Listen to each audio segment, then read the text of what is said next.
MS ಪಾಳ್ಯದಲ್ಲಿ ಒಂದೊಳ್ಳೆ proper ಆಗಿರೋ Kerala food ನ ಟ್ರೈ ಮಾಡ್ಬೇಕಂದ್ರೆ ಈ ಜಾಗಕ್ಕೆ ವಿಸಿಟ್ ಮಾಡ್ಲೇಬೇಕು. ನನ್ನ ಲೈಫ್ ಅಲ್ಲೇ ಫಸ್ಟ್ ಟೈಮ್ ಈ ಕಿಲಿ ಪರೋಟನ ಟ್ರೈ ಮಾಡ್ತಾ ಇರೋದು. ಟೇಸ್ಟ್ ವೈಸ್ ಹೇಗಿತ್ತು ಅಂತ ತಿಳಿಸ್ಕೊಡ್ತೀನಿ. ಇನ್ನ ಕೇರಳ ಹೋಟ್ಲಿಗೆ ಬಂದ್ಮೇಲೆ ನೂಲ್ ಪರೋಟ ಟ್ರೈ ಮಾಡಿಲ್ಲ ಅಂದ್ರೆ ಹೆಂಗೆ? ಯಾವ್ದು ಈ ಜಾಗ ಅಂದ್ರೆ ಹೆಸರುಘಟ್ಟ ಮೇನ್ ರೋಡ್ MS ಪಾಳ್ಯ ಸಂಭ್ರಮ್ ಕಾಲೇಜ್ ಹತ್ರ ಲೊಕೇಟ್ ಆಗಿರೋ ಎಂಚಫ್ ರೆಸ್ಟೋರೆಂಟ್ ಅನ್ನೋ ಈ ಜಾಗಕ್ಕೆ ರೀಸೆಂಟ್ ಆಗಿ ನಾನು ಕೂಡ ವಿಸಿಟ್ ಮಾಡಿದ್ದೆ. ಸಿಂಪಲ್ ಆಂಬಿಯನ್ಸ್ ಇದ್ರು ಕಂಫರ್ಟಬಲ್ ಸೀಟಿಂಗ್. ಆರ್ಡರ್ ಮಾಡದಂತ ಫುಡ್ ಎಲ್ಲ ಟೇಬಲ್ ಮೇಲೆ ಬಂದ್ಮೇಲೆ ಮೊದ್ಲಿಗೆ ಈ ಫಿಶ್ ಫ್ರೈನೇ ಟ್ರೈ ಮಾಡಿದ್ವಿ.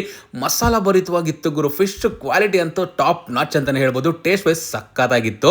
ಇನ್ನ ನೂಲ್ ಪರೋಟ ಜೊತೆ ಇಲ್ಲಿ ಸಿಗೋ ಮ್ಯಾಂಗೋ ಫಿಶ್ ಕರಿನಂತೂ ನೀವು ಮಿಸ್ ಮಾಡದೆ ಟ್ರೈ ಮಾಡಬೇಕು. ಅಲ್ಟಿಮೇಟ್ ಆಗಿತ್ತು. ಒಂದು ಒಳ್ಳೆ ಕಾಂಬಿನೇಷನ್ ಕೂಡ. ನೆಕ್ಸ್ಟ್ ನಾನ್ ಟ್ರೈ ಮಾಡಿದ್ದು ಬ್ಯಾಂಗ್ಳೂರ್ಸ್ ಮೋಸ್ಟ್ ಹೈಪ್ ಡಿಶಸ್. ಒಂದು ಪಾಲ್ ಪರೋಟ, ಹಾಗೆ ಇನ್ನೊಂದು ಕಿಲಿ ಪರೋಟ ಅನ್ಬಿಟ್ಟು. ಕ್ವಾಲಿಟಿ ಆಫ್ ದ ಪರೋಟ ಅಂತೂ ಸಖತ್ ಸಾಫ್ಟ್ ಆಗಿತ್ತು. ಹಾಗೆ ಚಿಕನ್ ಪೀಸಸ್ ಜೊತೆ ಆ ಪರೋಟ ಅಂತ ತಿಂತಾ ಇದ್ರೆ ಬೇರೆ ಲೆವೆಲ್. ಆಲ್ಫಾ ಮಂಡಿನೂ ಕೂಡ ತಗೊಂಡಿದ್ವಿ. ಅದರಲ್ಲೂ ಮಯೋನೀಸ್ ಜೊತೆ ಚಿಕನ್ ನ ಡಿಪ್ ಮಾಡ್ಕೊಂಡು ತಿಂತಿದ್ರೆ ಚೆನ್ನಾಗೇ ಇತ್ತು. ಆದ್ರೆ ಮೇನ್ ಶೋ ಸ್ಟಾಪರ್ ಅಂತಂದ್ರೆ ಈ ಸಾಸ್ ನ ರೈಸ್ ಜೊತೆ ಮಿಕ್ಸ್ ಮಾಡ್ಕೊಂಡು ಆ ಮಂಡಿ ರೈಸ್ ನ ತಿನ್ ನೋಡಿ ಪಕ್ಕ ಫಿದಾಗೋಗ್ತೀರಾ.